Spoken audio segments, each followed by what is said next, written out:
ये कहानी है इकबाल की, एक 16 साल का बच्चा जो अपने अब्बू के साथ एक छोटे से गांव में रहता था। इकबाल के पिता बीमार थे, इसलिए इकबाल को ही काम करके घर चलाना पड़ता था। एक दिन अचानक उसकी अब्बू की तबीयत कुछ ज्यादा खराब हो गई और उसकी अब्बू का देहांत हो गया। इकबाल की मदद करने वाला कोई नहीं था, इसलिए इकबाल खुद अपने अब्बू को कब्रिस्तान ले गया। वो अकेला सब कुछ कर रहा था। कब्र खोदते खोदते कब दोपहर से शाम और शाम से रात हो गई, उसे कुछ पता ही नहीं चला। जब वो अपने अब्बू को दफना के कब्रिस्तान की गेट की तरफ बढ़ रहा था तब काफी रात हो चुकी थी। हवा भी तेज चलने लगा था।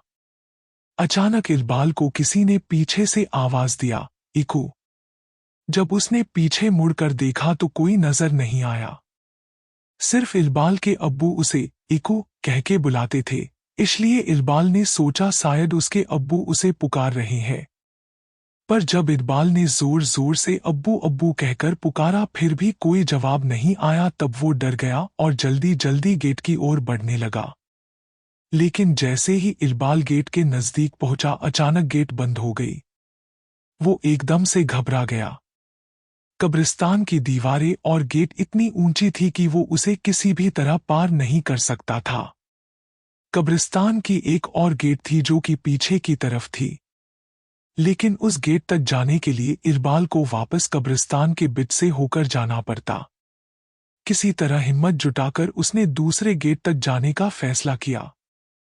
वो सुनसान कब्रिस्तान के बीच से जा ही रहा था कि अचानक उसे दूर एक आदमी खड़ा हुआ दिखाई दिया। वो उस आदमी के पास गया और पूछा, कौन हो तुम? उस आदमी ने कोई जवाब नहीं दिया।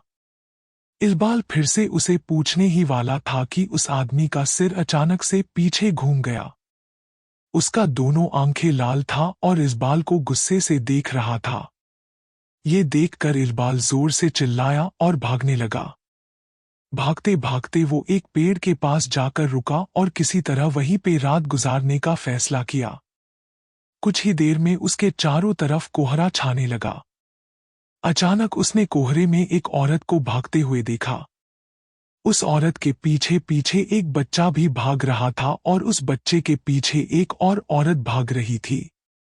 लेकिन वो औरत भागते भागते अचानक रुक गई और इकबाल की तरफ आने लगी।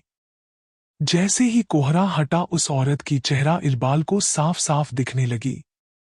उस औरत को देखकर इकबाल की रोंगटे खड़े हो गए, मानो जैसे कि वो औरत सालों से उस कब्रिस्तान में दफन हो। वो औरत इकबाल के करीब आ रही थी और इकबाल धीरे धीरे पीछे हट रहा था। अचानक इकबाल का पैर फिसला और वो एक कब्र में जा गिरा। कब्र इतना गहरा था कि वो वहां से निकल भी नहीं पा रहा था। उसे लगा कि कोई उसे जमीन के अंदर खींच रही है। जब वो पीछे मुड़ा तो देखा कि वही औरत उसे खींच रही है। उसका आधा शरीर जमीन के अंदर जा चुका था कि अचानक उसे लगा कोई उसका हाथ पकड़ के ऊपर खींच रहा है। वो जैसे ही ऊपर आया, सीधा कब्रिस्तान के बाहर भागते हुए चला गया। उसे समझ आ गया था कि उसे ऊपर खींचने वाला उसके अब्बू ही था।